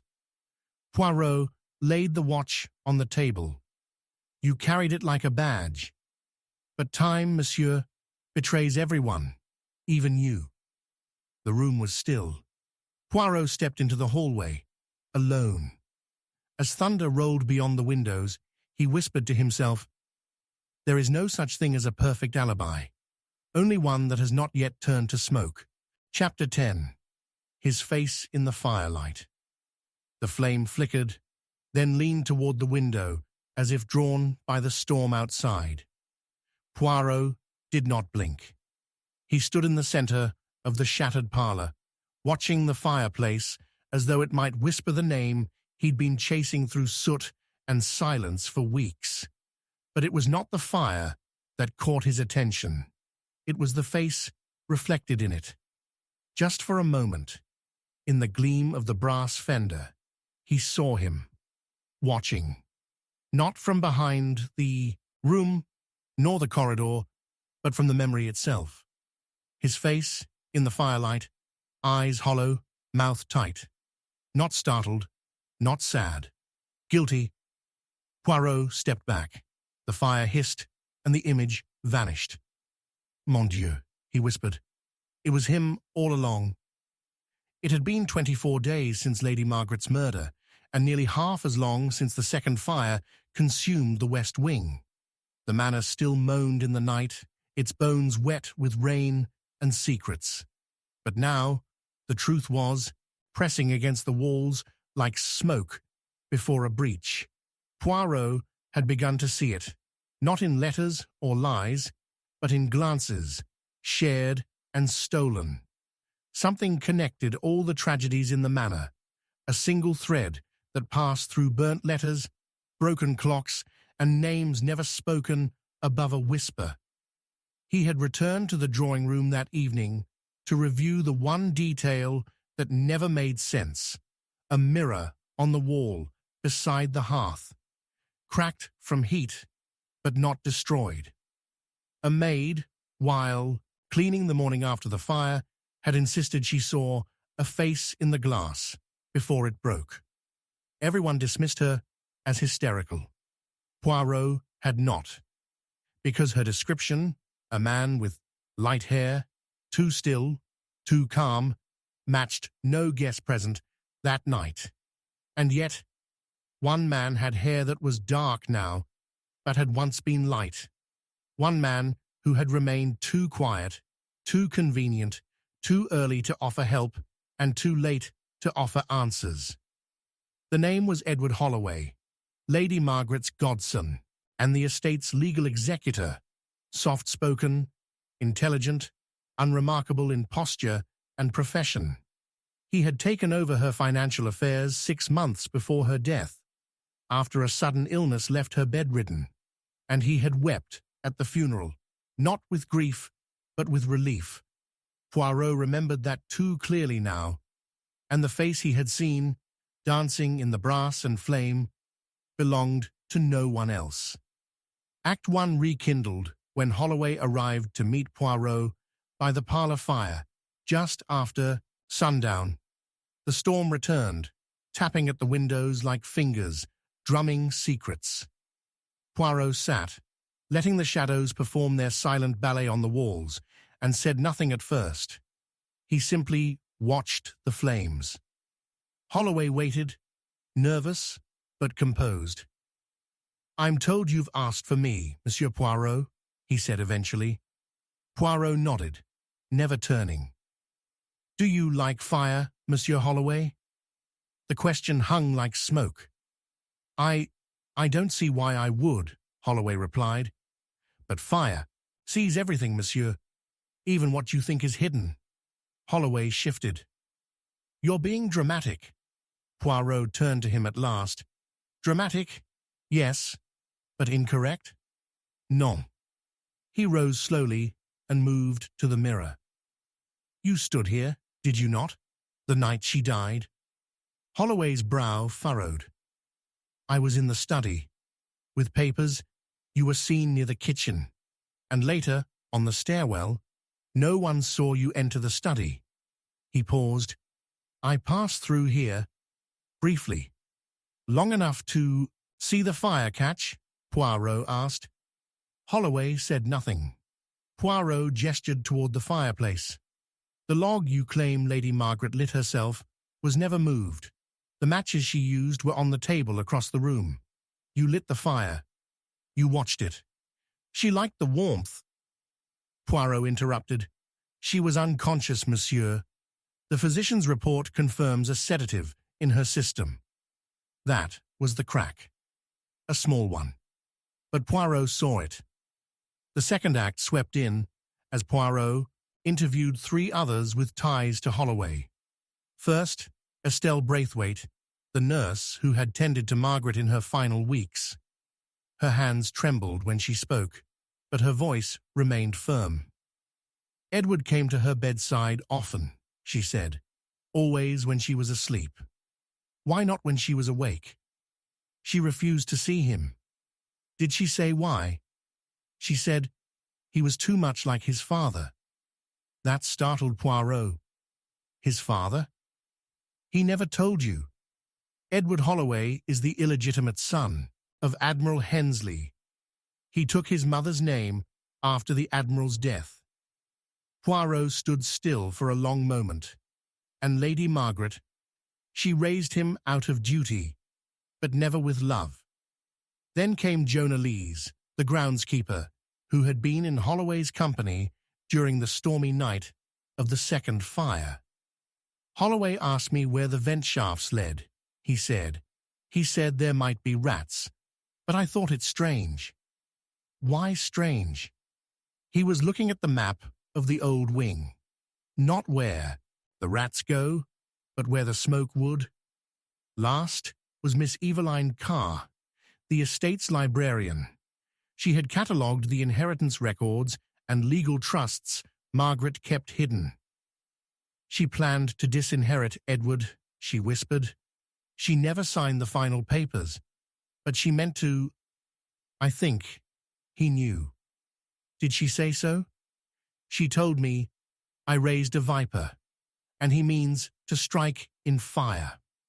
The final strike came in a letter, found in a locked drawer behind the nursery wall, hidden beneath the loose tile. Poirot discovered it not by chance, but by deduction. He remembered a passing phrase from Estelle. She always read to the portrait.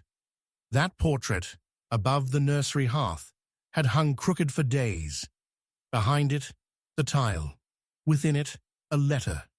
It read, "If anything happens to me, it is Edward. He has lied about the accounts, lied about his name. He stood at the fire 2 nights ago and said I would not wake again. I saw his face in the firelight."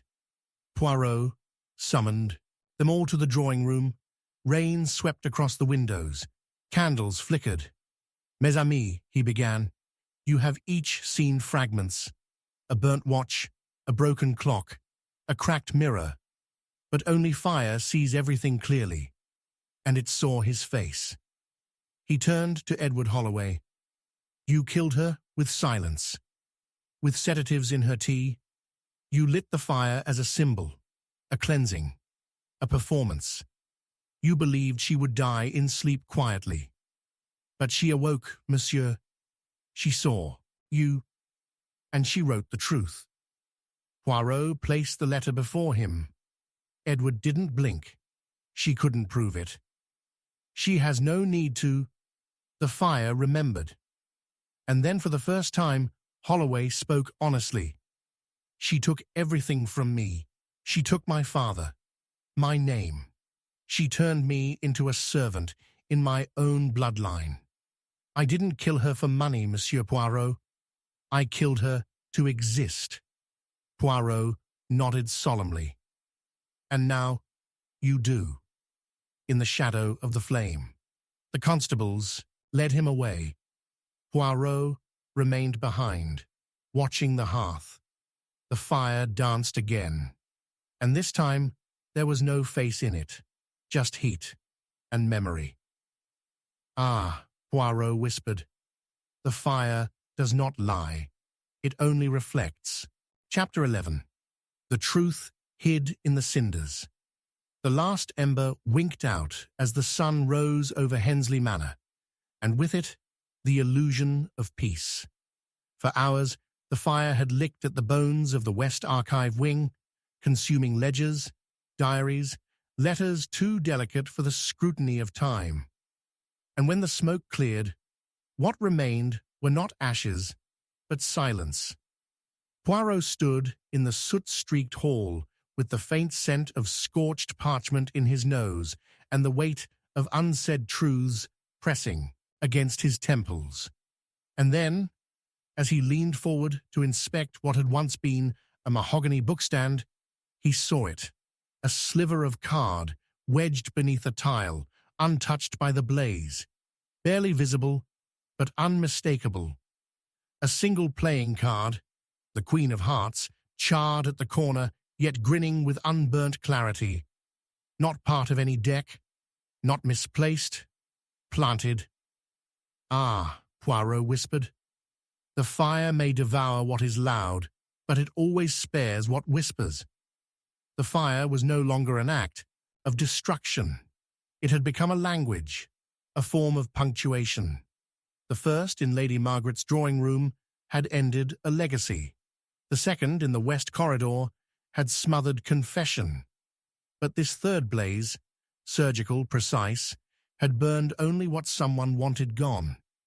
And it had been lit with the cruelest of intentions, to remove the last line of inheritance. What was meant to be a historical audit had turned into a funerary autopsy, and someone, Poirot now realized, was editing the past. Only 3 people had access to the archive's locked annex that night. The first was Dorian Hale, Lady Margaret's former steward, who had returned recently as assistant curator to the new executors. A man of unmatched charm and dubious history, he once managed Margaret's personal correspondences before vanishing mysteriously 2 years prior with a forged pension voucher. Now he was back, quiet, contrite, insisting he'd been forgiven. But Poirot noticed the distinct twitch in his left eye whenever inheritance was discussed. It was a tell, one the cards would have caught instantly. The second was Florence Clay, the family's solicitor, not by blood, but by history. Her mother had once worked for Margaret, and Florence had grown up within the walls of Hensley Manor as both guest and ghost. She was meticulous, precise, cold even, and Poirot noted that every page she had filed in the last 6 months had an identical flaw. The signature box bore a smudge, not a fingerprint, but a deliberate mark. A flourish to mask forgery, perhaps? The third was Franklin Webb, a shy genealogist from Cambridge, hired to verify Margaret's lineage for legal clarity. But Webb, for all his nervous stammering and blotted spectacles, had found something, days before the fire. Something he told no one about.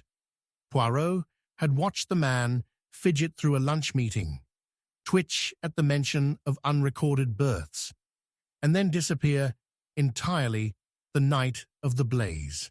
His boots were later found on the edge of the estate's reservoir, empty. Act 1 reignited with the discovery of a hidden iron lockbox found beneath the hearth, unearthed by firefighters, but dismissed as a ruined strongbox. Poirot insisted it be opened. Inside, a will, older than the one on file, handwritten, undated, and most curiously, unsigned. But the handwriting was unmistakably Lady Margaret's. And within the pages, a shocking detail. She had named a secret heir, not Edward Holloway, not Cassandra Vale, not even her late husband's known relatives. The name was unfamiliar, Esther Doyle, accompanied by a note, "She has never known. She must never know. But if anything should happen, she is to be given everything. I owe her that." Poirot sat in silence after reading the page. The Queen of Hearts, a secret daughter, a debt unpaid. It was now clear. Someone knew. Someone had found this will, and someone had set fire to the cinders in which that name hid. He began with Dorian Hale, who welcomed Poirot into the smoking lounge with a smile that lacked any real warmth. "You believe I would burn down the only place I've ever been welcomed back into?"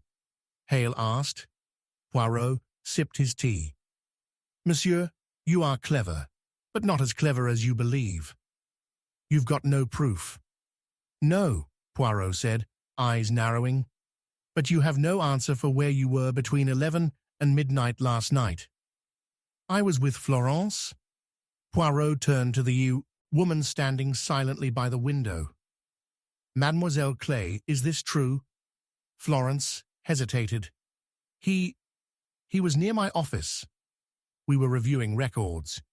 Then you must have seen him the entire time. Not the entire time. There, you see, Poirot said smoothly. An alibi, like smoke, vanishes under pressure. Next came Florence herself. She remained guarded, but Poirot knew her habits. She kept a handkerchief folded 4 times in her left coat pocket. That day, it was missing. And, when Poirot sent a constable to search the embers again, it was found, burnt halfway, embroidered with the letter F, not Florence, Faith, her mother's name. Sentimental value? Poirot asked, handing her the scorched remnant. Her face paled. Where did you find it? In the debris, near the cabinet, where the Doyle file once rested. You did not mean to drop it, no, Poirot interrupted, but haste is always the enemy of precision. I didn't start the fire, she insisted. But I knew what was there. I knew about Esther. I'd read Margaret's personal journal once, years ago. I never told anyone. Why? Because if Esther inherited the estate, the firm would lose the account. My position would be dissolved. And that, Poirot said softly, is the most dangerous motive of all. Not hate, but fear of becoming obsolete. Act 2 exploded with the return of Franklin Webb. Not drowned, not missing, hiding. He had taken refuge in a barn 3 miles from the estate, suffering from what he called a nervous episode. Poirot found him clutching a scorched document wrapped in waxed linen. I thought if I took it, Webb sobbed, I could protect her. The girl, Esther. You knew her? She worked in the village, at the library. She doesn't know she's Margaret's daughter. I wanted to wait, until it was safe. And you ran. Because I saw him, Dorian, in the archive, lighting the oil. Poirot froze. You are sure? I watched from behind the shelf. He didn't see me. Act 3 erupted in the dining hall. Poirot summoned them all. Firelight danced on polished wood and scorched memories. You see, he began, what we believe the fire takes, it often leaves behind. And what we bury in the ashes, it preserves in silence. He turned to Florence. You knew of Esther Doyle. You hid her identity to protect your career. To Webb, you took the document to protect her, but in doing so, nearly doomed her claim forever. To Dorian, you, monsieur, are a magician. You misdirect charm. But behind your performance is a pyromaniac's logic. You lit the fire to destroy the unsigned will, and more importantly, to stop Esther's name from ever being spoken. Dorian opened his mouth, but Poirot raised a hand. Silence, if you please. He placed the Queen of Hearts card on the table. This, Poirot said, was your signature. You placed it at every fire you set. First in the nursery, then in the west corridor, and now in the archive. Gasps filled the room. Poirot's voice dropped. The truth hid in the cinders, but it has risen, and with it, justice. Dorian was arrested. Esther Doyle, when told of her inheritance, wept not with joy, but sorrow. She hated me, she whispered. She left me. Poirot replied gently, she hid you not from shame, but to protect you from the fire she herself could not escape. As he turned from the room, Poirot spoke, once more, softly, to no one. The fire burns the lie. yes. But in the cinders, that is where truth glows brightest. Chapter 12. Poirot saw it before it burned. The wind howled through the fractured corridors of Hensley Manor as the flames crackled somewhere far behind the walls. But Poirot stood perfectly still, his eyes fixed on a single sheet of parchment resting on the corner of the writing desk, unburnt, untouched, as if the fire dared not claim it. The rest of the room was already consumed. Orange light danced on the velvet drapes, and smoke rolled like ghosts rising from the carpet. But the page remained. He had seen it earlier that day, in a drawer no one else thought to open. He had read the name scrawled at the bottom, and he had known. Ah, he whispered now, his voice low and final. The killer made one mistake. They tried to burn what I had already seen. The final fire was not an accident. It was not a consequence. It was a conclusion, deliberate, precise, and cruel. For weeks, the manor had been unraveling like a tapestry left in the rain. Secrets sewn into its walls had burned away under Poirot's gaze, each one adding kindling to a legacy already smouldering. But now it had come full circle. The room that Lady Margaret died in was again aflame, and the same darkness that took her had returned, bolder, more desperate. And yet, as the flames consumed her history, they could not erase what Poirot already knew. Earlier that morning, Poirot had stood in the study, watching the morning light filter through the dust-choked window panes. The air was heavy with unease. He had requested that no one enter the east parlor. Its floorboards had warped, and the ceiling sagged with moisture and rot. But he had noticed something others did not. A corner of the rug curled backward. Beneath it, a trapdoor, older than the floor itself. Inside, a metal box, unlocked.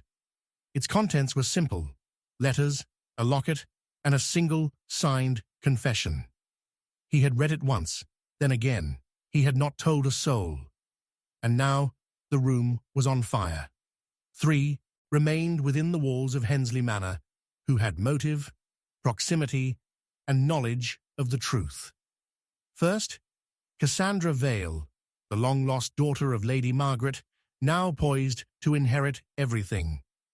But inheritance was not her motive. Redemption was. She had fought for her legitimacy, her past, and her place in the estate.